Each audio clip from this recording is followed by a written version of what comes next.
الحمد لله رب العالمين والصلاة والسلام على سيد الأنبياء وخاتم المرسلين وعلى آله وصحبه أجمعين أما بعد. قال الله تبارك وتعالى: أعوذ بالله من الشيطان الرجيم: ولا تهنوا ولا تحزنوا وأنتم الأعلون إن كنتم مؤمنين. وقال رسول الله صلى الله عليه وسلم: إن الله لا ينظر إلى صوركم وأعمالكم ولكن ينظر إلى قلوبكم. إن الله لا ينظر إلى صوركم وأموالكم ولكن ينظر إلى قلوبكم وأعمالكم، او كما قال عليه الصلاة والسلام. درود شریف پڑھیے. اللهم صل علی سیدنا. ناظرین، آج ہم آپ میں سے جس نے حضرت کے بیانات سنے ہیں تو حضرت ایک بات بار بار بیانات میں فرماتے تھے کہ کسی بھی چیز کی ایک صورت ہوتی ہے اور ایک اس کی حقیقت ہوتی ہے، اور ان دونوں میں بہت بڑا فرق ہوتا ہے. پھر اس بات کو وہ آگے اسلام اور مسلمانوں کے حالات پر منطبق فرماتے تھے. تو میں نے سوچا کہ آج کے بیان میں اسی نقطے کو ذرا ہم واضح کریں، کیونکہ یہ بہت ہی ایک بنیادی بات ہے. اگر یہ ہمیں سمجھ آ گئی تو ہمیں دونوں چیزیں سمجھ آئے گی کہ آج جو مسلمانوں کے حالات ہے وہ کیوں ہے، اور دوسرا یہ ہے کہ ان حالات کا حل کیا ہے. یہ جو ضعف مسلمانوں کو لاحق ہوا ہے اس کا تدارک کیسے کیا جا سکتا ہے. یہ دونوں نقطے اور یہ دونوں اہم باتیں یہ اس نقطے کی حقیقت کے سمجھنے پر موقوف ہے. تو میں چاہتا ہوں کہ اس بات کو ذرا آج کے مجلس میں ہم کھول دیں اور اس کی حقیقت اور گہرائی میں ذرا ہم جا سکیں. یہ بات آپ کو معلوم ہے کہ ہر چیز کی ایک صورت ہوتی ہے اور ایک حقیقت ہوتی ہے. جیسے کہ ایک سیب لے لیں، ایک آم لے لیں مثلا، تو ایک حقیقی سیب اور آم ہوتا ہے جس میں خوشبو بھی ہوتی ہے، جس میں ذائقہ بھی ہوتا ہے، جس میں رس بھی ہوتا ہے، جس کو اگر آپ چوئے تو آپ کو اندازہ ہوگا کہ ایک حقیقی چیز کو میں چھو رہا ہوں، مس کر رہا ہوں. لیکن دوسری طرف نقلی آم اور سیب بھی ہوتے ہیں جو جوس والے کی دکان پر لٹکے ہوئے آپ نے دیکھے ہوں گے، جو دیکھنے میں تو بہت خوشنما نظر آتے ہیں لیکن ان میں وہ صفات نہیں ہوتی جو حقیقی سیب اور آم کی ہوتی ہے. تو یہ ایک بدیہی حقیقت ہے کہ ہر چیز میں ایک صورت ہے اور ایک حقیقت ہے. ایک دوسری بدیہی حقیقت یہ ہے کہ صورت اور حقیقت جب دونوں ایک دوسرے سے الگ الگ ہے تو صورت سے یہ توقع رکھنا کہ اس پہ حقیقت کے نتائج مرتب ہو اور حقیقت کے فوائد اور برکات اس سے حاصل ہو تو یہ ممکن نہیں ہے. جیسے کہ اصل سیب کا ذائقہ اور رس آپ اگر نقلی سیب میں ڈھونڈنا چاہے تو یہ پاگل پنے کی بات ہوگی. اور ایک تیسری حقیقت یہ ہے کہ جب صورت اور حقیقت کا مقابلہ آ جائے تو ہمیشہ حقیقت ہی کی جیت ہوتی ہے، اگرچہ وہ حقیقت بہت کمزور ہی کیوں نہ ہو. آپ نے عجائب گھر میں دیکھا ہوگا کہ شیر کے چمڑے کو بس بھر کر ایک شیر کی شکل میں کھڑا کیا جاتا ہے، زیبرا کا چمڑا بس بھر کر اس میں ایک جسم کی شکل اس کو دی جاتی ہے. اس طرح مختلف جانوروں کے اصل چمڑے لے کر اس میں کچھ مواد بھر کر اس کو ایک شکل میں دکھایا جاتا ہے، لیکن چونکہ وہ ایک صورت ہوتی ہے تو دوسری طرف اگر ایک چھوٹا سا بچہ بھی آئے اور اس کو ہاتھ لگائے تو وہ گر جائے گا. شیر کی حقیقت میں جو ہیبت ہے، جو غصہ ہے، جو ایک رعب ہے، وہ اس صورت میں نہیں ہے. اور دوسری طرف بچے کی حقیقت بہت ہی کمزور ہے، لیکن چونکہ وہ ایک حقیقت ہے تو صورت کے مقابلے میں جیت اس حقیقت ہی کی ہے. اب یہ ایک حقیقت اور صورت کا جو اصول ہے یہ ایک ایسا اصول ہے جو اس کائنات میں اللہ تعالیٰ نے جاری اور ساری رکھا ہے. اس کائنات کے مادی حصے میں بھی یہ اصول کار فرما ہے اور اس کا جو روحانی اور معنوی اور باطنی حصہ ہے اس میں بھی یہی اصول کار فرما ہے. تو آج ہم یہی سمجھنے کی کوشش کرتے ہیں کہ یہ کس طرح کار فرما ہے. دیکھیں، انسان جب دنیا میں آتا ہے تو اس کے ساتھ کئی خواہشات لگی ہیں، اور انہی خواہشات کے تناظر میں اور اسی کے پس منظر میں اللہ نے ہر انسان کو ایک ابتلا اور امتحان میں ڈالا ہے. ہر انسان کے دل میں مال کی محبت ہے اور یہ ایک فطری چیز ہے اور یہ ایک حقیقت ہے۔ وَإِنَّهُ لِحُبِّ الْخَيْرِ لَشَدِيدٌ وَأُحْضِرَتِ الْأَنفُسُ الشُّحَّ۔ ہر انسان کے اپنے اولاد سے ایک محبت ہے، یہ بھی ایک فطری اور بدیہی حقیقت ہے۔ ہر انسان مال اور جاہ اور عہدہ حاصل کرنے اور بڑائی اور برتری حاصل کرنے کے تگ و دو میں ہوتا ہے، یہ بھی انسان کی نفس کے خواہشات میں ایک بنیادی لالچ ہے جو شامل ہے۔ اس طرح اور بھی دنیا کے جو خواہشات ہیں وہ سب لے لیں تو ایک طرف یہ چیزیں ہیں جو ایک حقیقت ہے جو واقعی انسان کے ساتھ لگی ہوئی ہے، لیکن دوسری طرف ان چیزوں کے لیے اللہ تعالیٰ نے کچھ حدود طے کیا ہے اور ان حدود کا ہمیں پابند بنایا ہے، اور اسی کو ابتلا کا نام دیا ہے کہ میں آپ کو دنیا میں تو بھیج رہا ہوں اور آپ کو یہ تقاضے بھی دے رہا ہوں، اور ساتھ آپ کا نفس و شیطان بھی لگا ہوا ہے۔ تو ایک طرف یہ حقیقت کر فرما ہوگی، دوسری طرف آپ کو میں ایک غیب کا علم اور ایمان کی طاقت دیتا ہوں جو اگر آپ کے دل میں راسخ ہو جائے اور آپ واقعی اگر اس ایمانی کیفیات کو حاصل کرے تو آپ میرے ان حدود کی رعایت کر سکیں گے اور اس امتحان میں کامیاب ہو سکیں گے۔ یہ ایک دوسری حقیقت اللہ نے ہمیں دی ہے ایمان کی شکل میں۔ تو ایمان بھی ایک حقیقت ہے، کفر بھی ایک دوسری حقیقت ہے، اور نفسانی خواہشات بھی ایک اور حقیقت ہے، اور یہ سب چیزیں ایک ٹھوس مادے کی طرح جیسے کہ موجود ہے سامنے، تو یہ چیزیں بھی اس طرح ایک وجود رکھتی ہیں۔ اب جب ان میں تقابل ہو، مقابلہ ہو، مثلا کوئی صورت ایسی پیش آئے کہ آپ کا مال اور آپ کے دین میں مقابلہ ہے کہ اگر آپ دین پر عمل کریں تو مال باقی نہیں رہے گا، مال کا حصول ہوگا تو دین باقی نہیں رہے گا، ایسی صورت میں آپ ایک امتحان میں اب پڑ گئے، اور اللہ کی چاہت آپ سے یہ ہے کہ آپ دین کو ترجیح دیں اور مال کو آپ نظر انداز کریں۔ اب ایسی صورتحال میں اس امتحان میں کون آدمی کامیاب ہوگا؟ وہی آدمی کامیاب ہوگا کہ جیسے کہ مال کی ایک حقیقت اس کے سامنے ہے تو دوسری طرف جو مقابلے کی اور جو ٹکر کی طاقت ہے نا ایمان، اس کی بھی حقیقت اس کے دل میں ہو، تب تو یہ مقابلہ ہوگا اور ایمان مادیت پر غالب آئے گا، اور مال کی محبت انسان کو راہ راست سے نہیں ہٹا سکے گا، شرعی احکام کے عمل درآمد سے نہیں روک سکے گا۔ لیکن اگر دوسری طرف کمزور ہو، ایمانی حقیقت کمزور ہو اور اللہ نے جو احکام دیے ہیں اور اس پہ جو وعد و وعید ہے اس پر اتنا یقین نہ ہو جتنا کہ مال پہ ہے، تو پھر ایک صورت اور ایک حقیقت کا تعارض آئے گا اور اس میں حقیقت ہی کی جیت ہوگی، اور جیسے کہ میں نے عرض کیا کہ حقیقت جتنی بھی کمزور ہو جیت اسی کی ہوتی ہے۔ تو اگر ایسے موقع پر کوئی مال کی محبت میں بہہ جائے اور شرعی احکام کو اور اصول کو وہ نظر انداز کر لے تو یہ اس بات کی دلیل نہیں ہے کہ شریعت میں کوئی خامی ہے، اللہ کے حکم میں کوئی کمی ہے، اس میں اثر انگیزی نہیں ہے تبھی تو یہ آدمی دوسری طرف چلا گیا، بلکہ بات یہ ہے کہ اس کو اسلامی احکام کی حقیقت حاصل نہیں تھی اور دوسری طرف مال کی محبت جو ایک حقیقت تھی، تو ان دونوں میں جب ٹکراؤ آیا تو حقیقت جیت گیا۔ جیسے کہ ایک چھوٹا بچہ بھی شیر کی حقیقت کو، صورت کو ہاتھ لگائے تو اس کو گرا دے گا، تو اس کا یہ مطلب نہیں کہ شیر میں رعب اور دبدب اور ہیبت نہیں ہے، لیکن بات یہ ہے کہ وہ شیر ہے نہیں، اگر وہ شیر ہوتا تو کوئی بڑا بھی قریب نہ جا سکتا۔ تو یہی ایک صورت اور حقیقت کا تناظر روز اول سے چلا آ رہا ہے۔ ہم اگر اسلامی تاریخ پر نظر ڈالیں، ہم صحابہ کرام کی زندگی پر نظر ڈالیں، اور دوسری طرف منافقین جو صحابہ کے معاشرے میں موجود تھے ان کے حالات ہم دیکھیں تو یہ دونوں چیزیں وہاں بھی واضح ہوگی، اور قرآن میں جگہ جگہ یہ بیان ہوا ہے۔ دیکھیں صحابہ میں کئی سارے واقعات ہیں، بطور مثال میں چند واقعات کی طرف اشارہ کروں گا۔ حضرت خبیب ابن عادی رضی اللہ تعالیٰ عنہ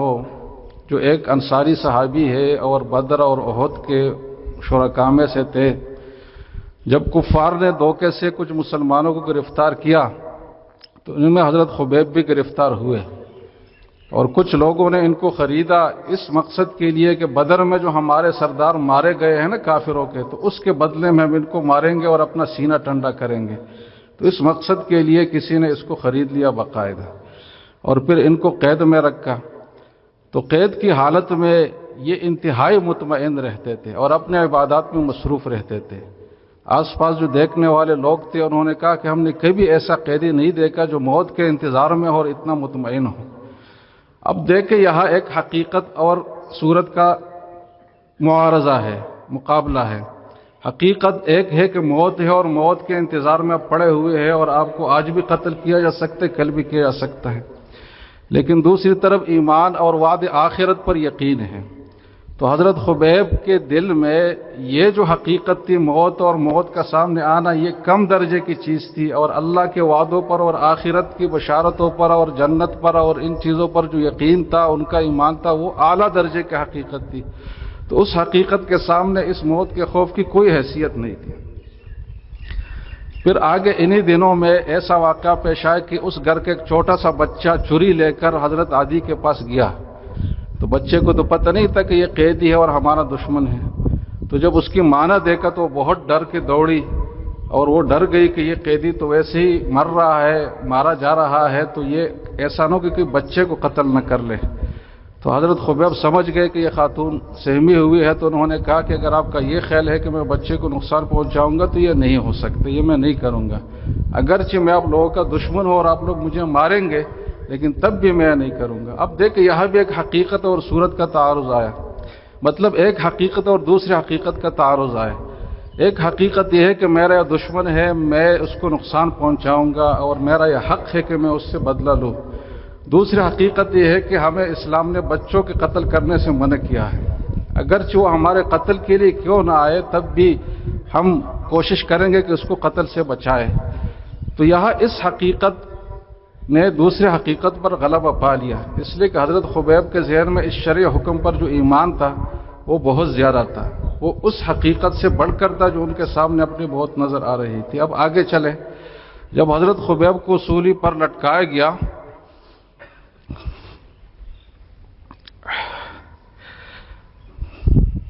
تو اس وقت میں ان سے کہا گیا کہ اگر اس حالت میں آپ کے پیغمبر کو آپ کی جگہ کھڑا کیا جائے تو یہ آپ کو یہ بات پسند ہے کہ آپ کو چھوڑ دیا جائے اور آپ کے پیغمبر کو یہ آپ کی جگہ لایا جائے؟ تو اس نے کہا کہ یہ تو بہت دور کی آپ بات کہہ رہے ہیں،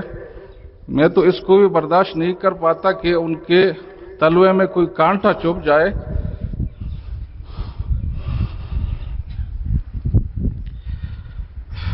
اور میں موت سے بچ جاؤں، مجھے زندگی مل جائے۔ اب دیکھیں یہاں بھی ایک حقیقت کا دوسرے سے تعارض تھا۔ ایک حقیقت یہ تھا کہ اپنی جان بچانی ہے دوسرے کا بدل دے کر، اور دوسری حقیقت تھی حب رسول اور عشق رسول کی۔ تو یہاں اس عشق رسول کی حقیقت نے اتنا بھی برداشت نہیں کیا کہ حضور کے تلوے میں کوئی کانٹا چبھ جائے اور میں موت سے نجات پاؤں۔ تو اس حقیقت نے اس حقیقت پر کیسے غلبہ پایا؟ اس لیے کہ ان کے دل میں واقعی وہ ایمان راسخ تھا، وہ حقیقت موجود تھی۔ اگر یہ صرف صورت کا ایمان ہوتا اور صورت کا ظاہری اسلام ہوتا تو یہ حقیقت کبھی بھی ان پر غالب نہیں آ سکتی، اور وہ ہزار بار یہ چاہتا کہ مجھے کسی بھی طرح نجات مل جائے اور مجھے جو ہے نا بس جان خلاصی کی کوئی صورت مل جائے۔ تو دیکھو یہاں حقیقت نے حقیقت کا مقابلہ کیا اور ایمان کی حقیقت مضبوط تھی، تبھی اس کو غلبہ حاصل ہوا اور اس نے اپنا نتیجہ دیا۔ ایک اور واقعہ پر ہم نظر ڈالتے ہیں۔ حضرت صہیب رومی رضی اللہ تعالیٰ عنہ جب ہجرت کر رہے تھے تو جب جا رہے تھے تو ان کے پاس بہت سارا مال و دولت بھی تھا۔ تو کفار نے ان کو روکا کہ بھائی آپ تو جاؤ، لیکن یہ مال جو آپ نے یہاں کمایا ہے نا یہ یہی رہے گا، یہ آپ ساتھ نہیں لے جا سکتے۔ اب دیکھ یہاں ایک حقیقت کا دوسرے سے ٹکراؤ آیا۔ ایک حقیقت یہ ہے کہ اسلام کے لیے ہجرت کرنا ہے، یہ اللہ کا حکم ہے، میں نے یہ کرنا ہے اور ماننا ہے۔ اور دوسرا مال کی محبت کہ بہت سارا مال مجھ سے ضائع ہوگا، ہاتھ سے نکل جائے گا جو میں نے کئی سالوں میں کمایا ہے۔ اب اس حقیقت کا اس سے تعارض آیا تو حضرت صہیب رومی نے ہجرت کو ترجیح دی اور سارا مال ان کے حوالہ کر لیا، اس لیے کہ ان کے دل میں واقعی حقیقت موجود تھی۔ اگر اس حقیقت کی جگہ صورت ہوتی تو وہ ہزار بہانے تلاش کرتے اور اپنے مال کو بچانے کے لیے رک جاتے اور ہجرت کی سعادت سے محروم ہوتے۔ حضرت ابو طلحہ انصاری رضی اللہ تعالیٰ عنہ جب نماز پڑھ رہے تھے اور نماز کی حالت میں وہ اپنے باغ میں تھے جو بہت ہی خوبصورت اور بڑا باغ تھا، جو پلدار بھی تھا، بہت گنجان بھی تھا، بہت سایہ دار بھی تھا، بہت بڑے رقبے پر بھی تھا، اور باغ میں جتنی بھی اچھی صفات ہو سکتی ہے نا وہ ساری اس باغ میں موجود تھی۔ لیکن جب اس باغ میں وہ نماز پڑھ رہے تھے اور ایک پرندہ اس باغ میں گھومتا رہا اور اس کو جگہ نہیں ملی باہر نکلنے کی، تو حضرت ابو طلحہ تھوڑی دیر اس کے نظارے میں لگ گئے نماز کے درمیان میں، اور تھوڑے ان کے دل میں آئے کہ دیکھو کتنا بڑا باغ ہے جس سے پرندہ بھی نہیں نکل سکتا۔ لیکن جب بعد میں ان کو احساس ہوا کہ یہ بات تو غلط ہے کہ نماز میں کسی دنیاوی چیز کا خیال آئے، تو دیکھو اب یہاں دو چیزوں کا تعارض ہوا، ایک نماز کی حقیقت اور ایک باغ کی حقیقت۔ تو اگر ان کے دل میں نماز کی حقیقت جیسے کہ ہونے چاہیے تھی اس طرح نہ ہوتی تو وہ ہزار بہانے تلاش کرتے، ہزار توجیحات کرتے کہ چلو کوئی بات نہیں، نماز میں توجہ ادھر ادھر چلی گئی تو کوئی خاص بڑی بات نہیں ہے۔ لیکن نماز کی حقیقت ان کے دل میں اتنی اعلیٰ تھی، اتنی بڑی تھی کہ اس چھوٹی سی بے حضوری کو بھی انہوں نے برداشت نہیں کیا، اور جب نماز سے وہ فارغ ہوئے تو وہ سارا وقت اللہ تعالیٰ کے راستے میں صدقہ کر لیا۔ یہاں ایک حقیقت دوسرے پر غالب آئی، اس لیے کہ واقعی نماز کی حقیقت ان کے دل میں تھی۔ اگر وہ ہماری طرح ہوتے تو نماز اگر ٹوٹ بھی جاتی تو بھی کوئی خاص بات نہیں تھی، لیکن ان کو اتنی سی بے توجہی بھی نماز میں برداشت نہیں ہوئی، اس لیے کہ حقیقت تھی۔ حضرت ابو سلمہ رضی اللہ تعالیٰ عنہ جب ہجرت کر رہے تھے تو ان کی بیوی تھی حضرت ام سلمہ رضی اللہ تعالیٰ عنہ، تو لوگوں نے ان کو روکا کہ ٹھیک ہے آپ تو جائے، اپنے سر کے آپ مالک ہے، لیکن یہ لڑکی جو ہماری آپ کی بیوی ہے یہ آپ ساتھ نہیں لے جا سکتے۔ اب یہاں دو چیزوں کا تعارض آیا، ایک ہجرت کی حقیقت اور ایک بیوی کی محبت، لیکن ان کے دل میں ایمان اور ہجرت کی ایک حقیقت تھی اور اس کی بڑی وقت تھی، تو انہوں نے فوری فیصلہ کر لیا کہ ٹھیک ہے میں اپنی بیوی کو چھوڑ دیتا ہوں لیکن میں ہجرت کے عمل کو جاری رکھوں گا اور اپنے آپ کو مدینہ پہنچاؤں گا، اور ایسا ہی ہوا۔ تو بیوی کی محبت بھی ایک حقیقت ہے، ہجرت کی محبت بھی ایک حقیقت ہے، لیکن وہ حقیقت جب اس پر غالب تھی تو تب ایسی صورت پیش آئی۔ اگر وہ حقیقی جذبہ نہ ہوتا ہجرت کا اور ایمان اتنا دل میں راسخ نہ ہوتا تو کبھی بھی ایسی صورت پیش نہ آتی۔ آج کل لوگ بیوی بچوں کی چھوٹی سی زحمت کے لیے بھی دین کے کسی بڑے سے بڑے حکم کو چھوڑ سکتے ہیں، اس لیے کہ بیوی کی زحمت اور بچے کی زحمت تو ایک حقیقت ہے جس کو دیکھ رہا ہے، لیکن دوسری طرف اس کے دل میں اتنی بڑی حقیقت نہیں ہے ایمان کی جس کے لیے وہ اس کو برداشت کر سکے۔ تو ہمارا اصل علم یہ ہے۔ اب دیکھ ایک طرف جب یہ حقیقت تھی تو مسلمانوں کے پاس یہ سب کچھ ہو رہا تھا، اور یہ اس آیت کریمہ کا مطلب ہے جو آپ نے سن لیا کہ وَأَنْتُمُ الْأَعْلَوْنَ إِن كُنتُم مُؤْمِنِينَ، کہ تمہیں یقیناً غلبہ حاصل ہوگا، لیکن اس شرط کے ساتھ کہ تم اگر واقعی اور حقیقی مومن ہو۔ اب یہ ایمان کی صورت پر یہ وعدہ نہیں، یہ ایمان کی حقیقت پر یہ وعدہ ہے۔ ایمان کی صورت تو منافقین کو تھی حاصل، لیکن ان کو وہ صفات حاصل نہیں تھی جو صحابہ کرام کو حاصل تھی۔ ایک طرف صحابہ کرام کا اتنا جذبہ اور اتنی قربانی ہے، جب غزوہ بدر میں 3 صحابہ آئے مقابلے کے لیے، حضرت علی اور حضرت حمزہ اور حضرت ابو عبیدہ بن الحارث، تو حضرت علی اور حمزہ نے تو اپنے خصم کو فوراً ہی ہلاک کر دیا، لیکن حضرت ابو عبیدہ اپنے ہی وار سے اپنی ٹانگ کو کاٹ گئے اور ان سے خون بہنا شروع ہوا، اور وہ اس معرکے کی جگہ سے ذرا ان کو لے جایا گیا حضور کے پاس، تو انہوں نے شہید ہوتے وقت یہ کہا کہ مجھے ذرا حضور کے قریب کر دے، اور پھر انہوں نے وہ ایک شعر پڑھا کہ وَنُسْلِمَهُ حَتَّى نُسَرَّعَ حَوْلَهُ وَنَزْهَلَ عَنْ أَبْنَائِنَا وَالْحَلَائِلِ،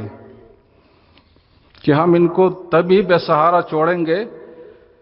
جب تک نہیں چھوڑیں گے ان کو بے سہارا کہ جب تک ہم ان کے ارد گرد مر نہ جائیں، اور آج ہم وہ وعدہ پورا کر رہے ہیں۔ تو یہاں بھی ایک حقیقت تھی حب رسول، اور ایک دوسری حقیقت تھی اپنی جان بچانا، لیکن انہوں نے اپنی قربانی دی اور حضور پر وہ فدا ہو گئے۔ تو ایک طرف تو یہ کیفیت تھی، لیکن دوسری طرف منافقین کی حالت آپ دیکھیں، وَلَوْ دُخِلَتْ عَلَيْهِمْ مِنْ أَقْطَارِهَا ثُمَّ سُئِلُوا الْفِتْنَةَ لَآتَوْهَا وَمَا تَلَبَّثُوا بِهَا إِلَّا يَسِيرًا، کہ اگر مدینہ پر تھوڑا سا بھی احاطہ ہو جائے، کافروں کا تھوڑا سا بھی حصار قائم ہو جائے اور کوئی حقیقی جنگ بھی نہ ہو، تو اس حالت میں بھی اگر ان منافقین سے کفر کا مطالبہ کیا جائے تو یہ فوراً اسلام کو چھوڑ کر کفر کو اختیار کریں گے، اس لیے کہ جو مادی چیزیں تھی وہ تو ایک حقیقت تھی، لیکن ایمان کی حقیقت ان کے دلوں میں نہیں تھی، تو چھوٹی سی چھوٹی دھمکی پر بھی وہ اپنا ایمان چھوڑ سکتے تھے۔ وَإِذَا رَأَيْتَهُمْ تُعْجِبُكَ أَجْسَامُهُمْ وَإِن يَقُولُوا تَسْمَعْ لِقَوْلِهِمْ كَأَنَّهُمْ خُشُبٌ مُّسَنَّدَةٌ، کہ کہ منافقین جو ظاہری ڈھیل ڈال کے بڑے خوبصورت اور بڑے بڑے قسم کے مسلمان نظر آتے تھے، تو قرآن ان کے بارے میں فرماتا ہے کہ جب آپ ان کو دیکھیں گے تو ان کی جسامت اتنی بڑی بڑی اور خوبصورت ہے کہ آپ تعجب میں پڑ جائیں گے اور حیران ہو جائیں گے۔ وَإِن يَقُولُوا تَسْمَعْ لِقَوْلِهِمْ، اور ان کی زبان اتنے فصیح و بلیغ ہے کہ جب بات کرنے لگے تو آپ سنتے ہی جائیں، لیکن حقیقت ان میں نہیں ہے۔ حقیقت ان کی یہ ہے کہ كَأَنَّهُمْ خُشُبٌ مُّسَنَّدَةٌ، کہ ایسی لکڑیاں ہیں جس کو دیوار کے سہارے پر کھڑا کیا گیا ہے، جن میں اپنی کوئی طاقت نہیں ہے۔ تو یہ ایک دوسری مثال تھی جس میں صورت تھی لیکن حقیقت نہیں تھی۔ اب یہ صورت اور حقیقت کا نزاع روز اول سے چلا آ رہا ہے، اور جب مسلمانوں میں حقیقت موجود تھی تو ان کو ہمیشہ ہی غلبہ ہوا ہے کافروں پر۔ جنگ یرموک میں جب خالد بن الولید رضی اللہ تعالیٰ عنہ کے سامنے کہا گیا کہ آج تو رومیوں کا لشکر بہت زیادہ ہے، 2.5-3 لاکھ لوگ ہیں، تو حضرت خالد نے فرمایا کہ اگر میرے گھوڑا جو اشقر اس کا نام تھا، اگر اس کے سم ٹھیک ہوتے نا تو میں رومیوں کو پیغام بیچتا کہ یہ تعداد دگنی کر لو، یہ کم ہے۔ تو حضرت خالد کی جو کیفیت تھی یہ ایمانی حقیقت کی عکاسی کر رہی تھی، اس لیے کہ وہاں ایک حقیقت سامنے موجود تھی۔ تو دوسری چیز جو کفر کی حقیقت تھی اس کے سامنے کچھ بھی نہیں تھی۔ تو یہ ایک تاریخی تناظر ہے، تاریخی تسلسل ہے جو چلا آ رہا ہے، اور اس میں ایک ہی اصول کار فرما ہے۔ اللہ کا صحابہ سے جو وعدے تھے اور صحابہ کے لیے اللہ کی طرف سے جو امداد اور حمایت اور نصرت تھی وہ آج ہمارے لیے بھی ہے، اس میں کوئی فرق نہیں ہے۔ فرق جو ہے وہ اس صورت اور حقیقت کی ہے کہ جب مسلمانوں میں یہ حقیقت تھی تو ان کو ایسے غلبے حاصل ہو رہے تھے، لیکن جب یہ حقیقت رہ گئی، ختم ہو گئی اور ایک صورت ہی کی شکل باقی بچ گئی، تو بالکل وہی کیفیت ہوئی کہ آپ نے کھیتوں میں دیکھا ہوگا کہ کھیتوں میں لوگ جو ہے نا ایک لکڑی کھڑی کرتے ہیں، اس کے اوپر ایک کپڑا سا بچھاتے ہیں، تو پرندوں کو یہ نظر آتا ہے کہ بھئی یہ کوئی انسان ہے، تو وہ ڈر کی وجہ سے فصل پر نہیں آتے۔ لیکن اگر کوئی پرندہ یا کوچ لگا لے کہ یہ ویسے ایک مجسمہ ہے، کوئی انسان نہیں ہے، تو پھر سارے پرندے اس کھیت پر آئیں گے۔ تو کئی صدیوں سے مسلمانوں کے ساتھ یہ صورتحال پیش آ رہی ہے کہ جب کفار نے ان کو دیکھا تو صورت اسلام کی تھی، تو وہ ڈر رہے تھے کہ شاید یہ وہی مسلمان ہے جو عہد اول کے تھے، لیکن جب وہ ذرا قریب گئے اور انہوں نے ٹٹولنا شروع کیا مسلمانوں کو، تو پتہ چلا کہ یہ ایک ہوست ہے، ایک پوسٹ ہے، ایک خالی چیز ہے، اس کے اندر کوئی حقیقت نہیں ہے، کوکلی چیز ہے۔ تو پھر وہ مسلمانوں پر انہوں نے الغار کر دیا۔ تاتاریوں کو کبھی بھی طاقت نہیں تھی کہ مسلمانوں کے خلاف کوئی اقدام کر سکے، لیکن جب انہوں نے سلطان علاء الدین کے اقدامات دیکھ لیے کہ انہوں نے سفیروں کی توہین کی اور ان کے سر منڈائے اور قتل کیے، تو ان کو اندازہ ہوا کہ یہ حقیقی مسلمان نہیں ہے، جینون نہیں ہے، کیونکہ کہ جینون مسلمان ہوتا نا اس طرح کام نہیں کرتا۔ تو اس کو تھوڑا حوصلہ پیدا ہوا کہ چلو میں ذرا قریب جا کر دیکھتا ہوں۔ پھر رفتہ رفتہ تاتاریوں نے پورے عالم اسلام کو تخت و تاراج کیا، اس لیے کہ ان کو پتہ چل گیا کہ حقیقت نہیں ہے، اب صورت ہے۔ تو ایک طرف پھر مادی حقیقت تھی اور دوسری طرف اسلام کی صورت تھی، تو مادی حقیقت کو غلبہ حاصل ہوا اسلام کی صورت پر۔ اور یہ 1967 کا جو جنگ ہوا ہے نا عرب اسرائیل کا، اس میں بھی یہی بات تھی کہ سارے عرب ممالک ایک طرف تھے اور اسرائیل جو چھوٹی سی ایک چیز تھی دوسری طرف تھی، اور 6 روزہ جنگ کے نام سے وہ مشہور ہے، لیکن اس میں وہ جیت گئے، اس لیے کہ ایک طرف اسلام کا ظاہری لبادہ تھا، صورت تھی، اور دوسری طرف اسرائیل کے پاس مادی طاقت تھی۔ اور ابھی یہ ہم نے بتا دیا کہ جب بھی صورت اور حقیقت کا تعارض آئے گا تو حقیقت ہی جیتیے گا، اگرچہ وہ حقیقت جتنا ہی کمزور ہی کیوں نہ ہو۔ خلافت عثمانیہ گرائی گئی غیر مسلموں کے اقدامات کے نتیجے میں، اس لیے کہ وہاں اسلام کی صورت تھی اور دوسری طرف ایک مادی حقیقت تھی۔ تو یہ ساری صورتیں جو ہوئی ہے یہ اس لیے نہیں ہوئے کہ اسلام میں کوئی کمی ہے، اسلام ہی کوئی پس پش چلا گیا، اسلام میں کوئی بنیادی کمزوری پیدا ہو گئی، بلکہ حقیقت یہی تھی کہ اسلام رہا نہیں، اسلام کا صورت رہا، اور صورت پر اللہ کی طرف سے وعدہ نہیں ہے جو حقیقت پر ہے۔ اور جب بھی صورت اور حقیقت کا تعارض ہوگا تو حقیقت ہی کو ترجیح ہوگی۔ آج ہمارا ایمان اتنا کمزور ہے کہ ہمیں اپنا ایمان صبح کی نماز کے لیے نہیں جگا سکتا۔ وہ ایمان جو بیوی بچوں اور اپنے آپ کو قربان کرنے پر آدمی کو آمادہ کرتا تھا، وہ ایمان آج ایک چھوٹی سی چھوٹی خواہش پر قربان ہو جاتا ہے کیوں ہو جاتا ہے؟ اس لیے کہ ایمان میں کوئی کمی نہیں ہے، بات یہ ہے کہ ایمان کی حقیقت موجود نہیں ہے۔ تو یہی اصل بات سیکھنے کی ہے کہ حقیقت کو حقیقت تک رسایا جائے، اس تک رسائی حاصل کی جائے تو تب تمام مسئلے حل ہوں گے۔ یہ لا الہ الا اللہ جو اتنا وزنی کلمہ ہے کہ جس کا حسی وزن بھی ہے، جس کا معنوی وزن بھی ہے، جس کے بارے میں آیا ہے کہ یہ ساری کائنات اگر ایک پلڑے کے ترازو میں رکھے جائے اور یہ کلمہ دوسری طرف ہو تو یہ اس سے زیادہ وزنی ہے۔ اس کلمے میں اتنی طاقت ہے کہ اگر 100 سال کا کافر بھی یہ کلمہ کہے اور وہ جتنا بھی بڑا مجرم ہو، لیکن یہ کلمہ اس کے ساری ماضی کو صاف کرے گا، دھو ڈالے گا۔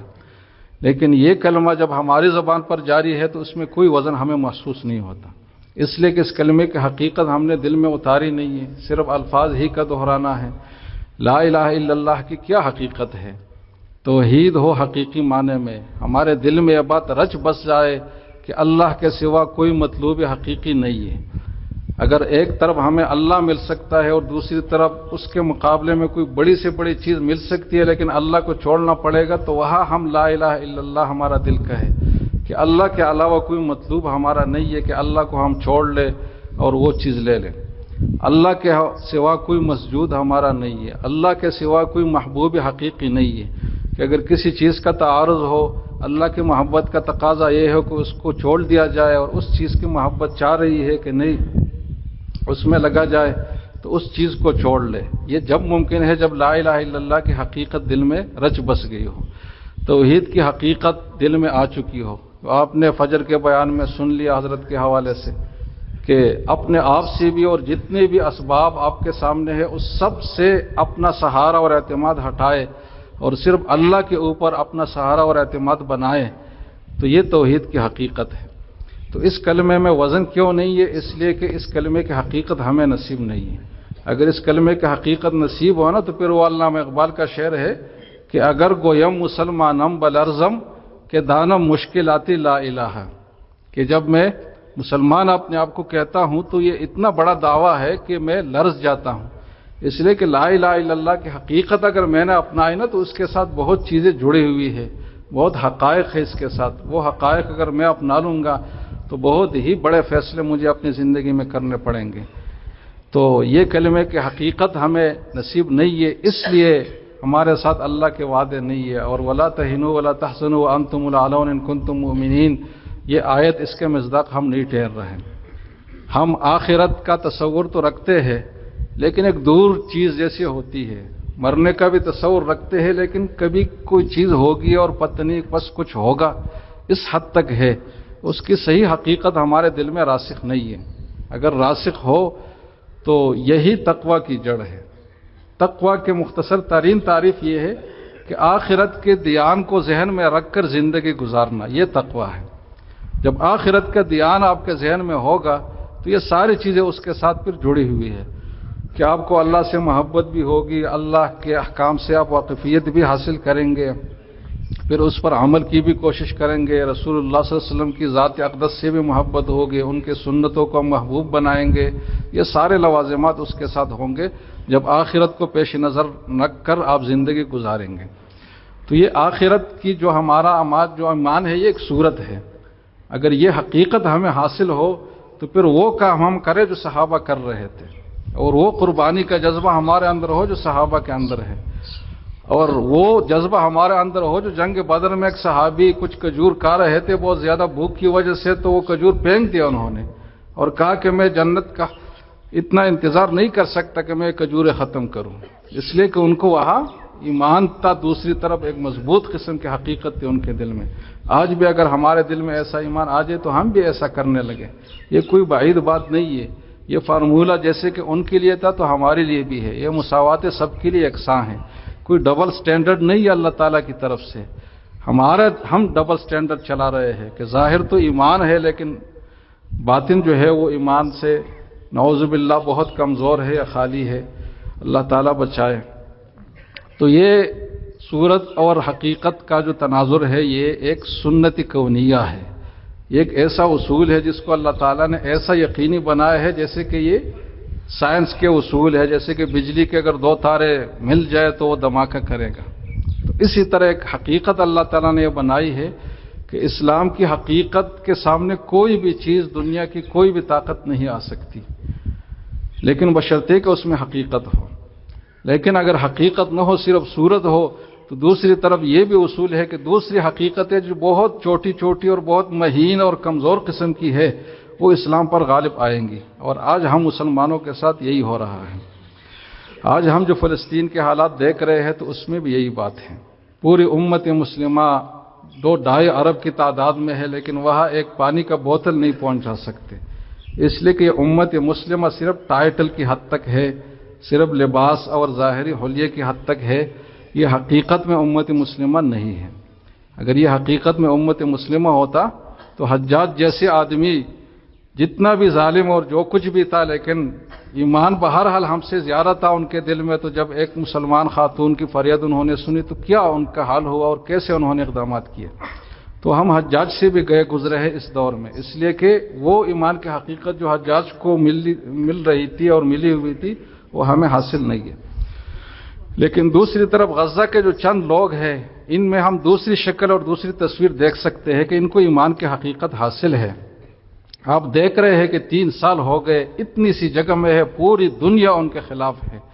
پوری دنیا کے سیٹلائٹ ان کی جاسوسی کے لیے ہے، پوری دنیا کے نیٹ ورکنگ ان کے پیچھے لگا ہوا ہے، پوری دنیا کے بم ان کے اوپر برسایا جا رہا ہے، پوری دنیا کے بری اور بحری طاقتیں ان کے خلاف استعمال ہو رہی ہے، اور وہ اتنی سی زمین ہے کہ اس کو کئی بار اگر آپ بارود سے پورا بھر دیں نا تو اس سے زیادہ بارود ان کے اوپر استعمال ہوا، لیکن آج بھی وہ زندہ ہے، وہ کلمہ پڑھ رہے ہیں۔ ان کا جب بچہ شہید ہو رہا ہے تو وہ الحمدللہ سے شروع کرتا ہے، پھر انا للہ پڑھتا ہے، پہلے اللہ کی تعریف پھر انا للہ و انا الیہ راجعون پڑھتا ہے۔ وہ اپنے زمین پر ڈٹا ہوا ہے، وہ 1 انچ چھوڑنے کے لیے تیار نہیں ہے، اس لیے کہ وہاں ایک ایمان کی حقیقت ہے، ورنہ وہ ہم سے کوئی بڑے لوگ نہیں ہے، ہم سے زیادہ طاقتور نہیں ہے، ہم سے زیادہ تعلیم یافتہ نہیں ہے، باقی مادی وسائل ان کے پاس ہم سے زیادہ نہیں ہے، لیکن ایمان کی طاقت ہے تو کفر کے سامنے ڈٹے ہوئے ہیں اور وہ جیت رہے ہیں۔ اس دور میں بھی، اس حالت میں بھی، اس جنگ میں فلسطینی ہی جیت رہا ہے، اسرائیلی نہیں جیت رہا، اس لیے کہ جیت کا صرف یہ مطلب نہیں کہ آپ زیادہ بم برسائے اور زیادہ جگہوں کو تباہ کریں۔ جب مکہ میں مسلمان تھے تو حضرت بلال پر جب اس کا آقا بہت زیادہ ظلم ڈھاتا تھا اور اس کو گرم ریتوں پر ڈال کر اس کے سینے پر پتھر رکھ کر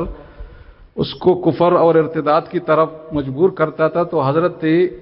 بلال کے زبان سے جب احد احد کا نعرہ نکلتا تھا تو یہ اس کی فتح تھی۔ امیہ ابن خلف کی فتح نہیں تھی کہ اس کے اوپر پتھر رکھ رہا ہے، بلکہ فاتح کون تھا؟ حضرت بلال تھا، جو اس مصیبت میں بھی وہ احد احد کہہ رہا ہے، اور اسی حضرت بلال کے اس اقدام کی وجہ سے کئی غلاموں کی ہمت ہوئی کہ اپنے آقاؤں کی انہوں نے خلاف ورزی شروع کی،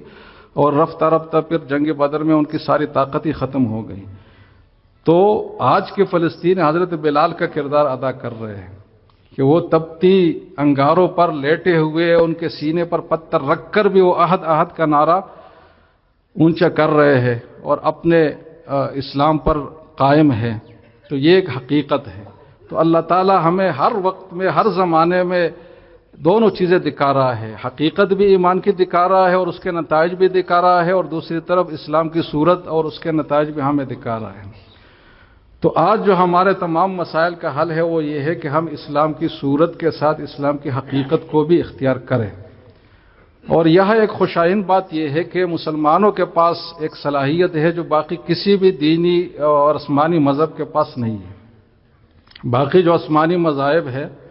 ان کی مثال ایک ایسی درخت کی سی ہے جس کی جڑیں اندر سے کٹ گئی ہے، تو اوپر سے پتوں پر اب جتنا بھی پانی بہائے نا تو وہ درخت کبھی بھی ہرا نہیں ہوگا۔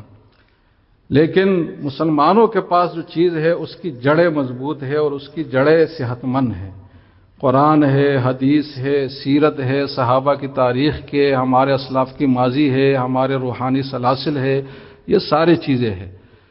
تو یہ وہ علامہ اقبال نے کہا نا، پیوست رہ شجر سے امید بہار رکھ، یعنی وہ درخت جو اگرچہ سوکھا ہوا ہے لیکن وہ زمین کے اندر جڑوں سے ملا ہوا ہے، تو اس سے اب امید رکھے کہ اس پر بہار آئے گا۔ تو الحمدللہ مسلمان اس حالت میں ہے کہ ان پر بہار آ سکتا ہے۔ تو ان کو اپنے اس اصل ماضی کی طرف لوٹنا ہوگا اور اپنے اس صورت کے ساتھ حقیقت بھی لانی ہوگی، تب اللہ کے وعدے پورے ہوں گے، تب ان کی مغلوبیت اور ضلالت ختم ہوگی، اور تب جو آخرت کے وعدے ہیں اللہ کی طرف سے وہ ان کو حاصل ہوں گے، اور اس کے لیے اگر محنت کی جائے تو یہ کوئی ناممکن کام نہیں ہے۔ اور آج جہاں ہم بیٹھے ہوئے ہیں دارالایمان والتقوی، اس کا بنیادی مقصد بھی یہی ہے کہ مسلمانوں کی ظاہری صورت تو ہے، اس صورت میں حقیقت بھر دیا جائے۔ لا الہ الا اللہ تو ہم پڑھتے ہیں، لیکن یہ ایسا لا الہ الا اللہ بن جائے کہ اس سے دل میں اللہ کی محبت اور اللہ کی معرفت اور اللہ کی توحید راسخ ہو جائے۔ درود شریف تو ہم زبان سے پڑھتے ہیں، لیکن ایسا درود ہو جس سے حضور صلی اللہ علیہ وسلم سے انتہائی درجے کی محبت آ جائے۔ ہم ذکر و اذکار تو کر رہے ہیں، نمازیں پڑھ رہے ہیں، لیکن ایسی نمازیں ہو جس سے والذین آمنوا اشد حبا للہ کی کیفیت پیدا ہو جائے کہ اللہ تعالیٰ سے ہماری شدید محبت ہو۔ ہم آخرت کے ایک خالی خولی اور ظاہری زبان کی حد تک تو عقیدہ رکھتے اور اس کا اظہار کرتے، لیکن یہ ایک حقیقت بن جائے کہ ہم نے ایک دن مرنا ہے، اور قبر کی زندگی بھی ایک حقیقت ہے، برزخی حقیقت ہے، پھر اس کے بعد اللہ کے سامنے پیشی ہے، حضوری ہے، پھر اس کے بعد جنت اور جہنم ہے، اور پھر ابد الآباد کی زندگی ہے۔ تو یہ چیز ہمارے دل میں واقعی راسخ ہو جائے۔ یہاں جو محنت ہو رہی ہے اس کا مقصد یہ ہے کہ اس صورت کو حقیقت میں بدل دیا جائے۔ تو یہ ایک بہت مبارک اور بہت بڑا کام ہو رہا ہے، اور بہت بنیادی کام ہو رہا ہے، کیونکہ مسلمانوں کا یہ مسئلہ اگر حل ہو گیا تو باقی چیزیں خود بخود ہوں گی۔ معاشی کمزوری ہے، سیاسی ابتری ہے، یہ سارے مسائل حل ہو سکتے ہیں، لیکن یہ بنیادی